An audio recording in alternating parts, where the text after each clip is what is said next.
জাম পাড়তেছে সকলে মিলে। শিলমুড়ি পুরাতন কালিয়া বটগাছ এবং শিলমুড়ি পুরাতন স্কুল, প্রাইমারি স্কুল, শিলমুড়ি রাজস্ব উচ্চ বিদ্যালয় এবং আমার সদ্র হারুন ভাই এবং এদিক দিয়ে আবার জাম পাড়তেছে। আসসালামু আলাইকুম, সবাইকে স্বাগতম আমাদের আরেকটি নতুন ব্লগে। আমরা আপনাদের সামনে ছোট্ট করে আস্তে আস্তে আমাদের পার্ট বাই পার্ট ব্লগ ধরবো প্রত্যেকটা গ্রাম নিয়ে। আমরা চেষ্টা করতেছি আপনাদের সামনে আমাদের গ্রামটা সুন্দর করে সাবলীলভাবে তুলে ধরার জন্য। আমাদের গ্রামটা কেমন সেটা আপনাদের সামনে তুলে ধরতেছি, যে আমাদের গ্রামের আশেপাশে প্রত্যেকটা গ্রামের ডকুমেন্টারি আমরা সুন্দরভাবে আপনাদের সামনে তুলে ধরবো। গ্রামের কী অবস্থা, রাস্তাঘাটের কী অবস্থা এবং গ্রামীণ মানুষ চলাফেরা প্রত্যেকটা জিনিস আপনাদের সামনে আমরা সুন্দরভাবে তুলে ধরার জন্য চেষ্টা করবো এবং আপনারা আমাদেরকে সাপোর্ট দিবেন, ভালোবাসা দিবেন। আমরা আপনাদের থেকে সেই আশাটাই সবসময় ব্যক্ত করি। যাই হোক, আমরা এখন আছি শিলমুড়ি কালিয়া বটগাছে। এই যে দেখুন, এটা খুব পুরাতন একটি কালিয়া বটগাছ। এখানে আগে কিন্তু বৈশাখের সময় মেলা বসতো। তো এটা হচ্ছে আমাদের শিলমুড়ি স্বাস্থ্য কেন্দ্র, মানে এক সময়কার খুবই জনপ্রিয় ছিল। আর এটা হচ্ছে আমাদের শিলমুড়ি পুরাতন প্রাইমারি স্কুল, যেখানে আমরা ছোট্টবেলা পড়ালেখা করছি। তো এদিক দিয়ে কিন্তু একটা ঢালাইয়ের গাড়ি পড়ে রয়েছে। যাই হোক, এটা হচ্ছে শিলমুড়ি রাজরাত উচ্চ বিদ্যালয়। শিলমুড়ি আসবো আর হারুন ভাইয়ের সাথে দেখা হবে না, সেটা কি হয়?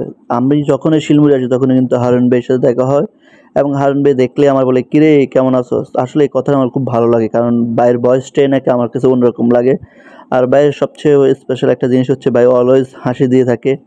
তো আমি আসলে ভাইকে তিনটা ভাগে ভাগ করি। একটা হচ্ছে ভাই একটু ফানি, খুব ভালোবাসে, মানে ফানি ভাবে কথা বলে। আরেকটা হচ্ছে ভাই খুব যে কথা বলে খুব সিরিয়াসলি বলে। আরেকটা হচ্ছে ভাই সবার সাথে কিন্তু খুব সাবলীল ভাষায় কথা বলে। যাই হোক, আমার থেকে ভাইয়ের কথাগুলো আমার ভালো লাগছে। তো আমরা আস্তে আস্তে কিন্তু সামনের দিকেই যাচ্ছি।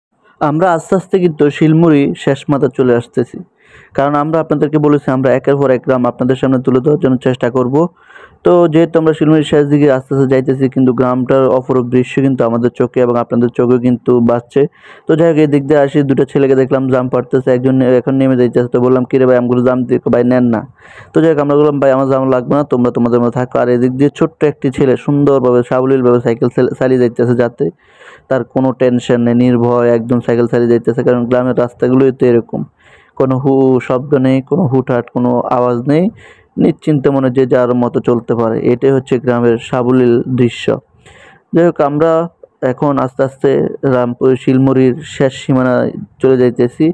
তো পরবর্তী গ্রামের ভিডিও দেখতে হলে অবশ্যই আমাদের পুরো ভিডিওটা দেখতে হবে এবং আমাদের গ্রামে আমাদের সাথে থাকতে হবে। ফারভাবে আপনাদের সামনে প্রত্যেকটা গ্রামের ভিডিও আমরা নিয়ে আসবো। আপনারা আমাদের জন্য দোয়া করবেন, আমরা যাতে সুন্দর এবং সাবলীলভাবে আপনাদের সামনে তুলে ধরতে পারি ভিডিওগুলো, এবং আমাদের ভিডিওগুলো সুন্দরভাবে যেন করতে পারি এবং মানুষের সাথে ভালো ব্যবহার করতে পারি, সবার সাথে মিলেমিশে থাকতে পারি, সবার সাথে সুন্দরভাবে কথা বলতে পারি। তো সবাই আমাদের জন্য দোয়া করবেন। ইনশাল্লাহ আপনাদের জন্য আমরা ভালো ভিডিও নিয়ে আসবো। আসসালামু আলাইকুম।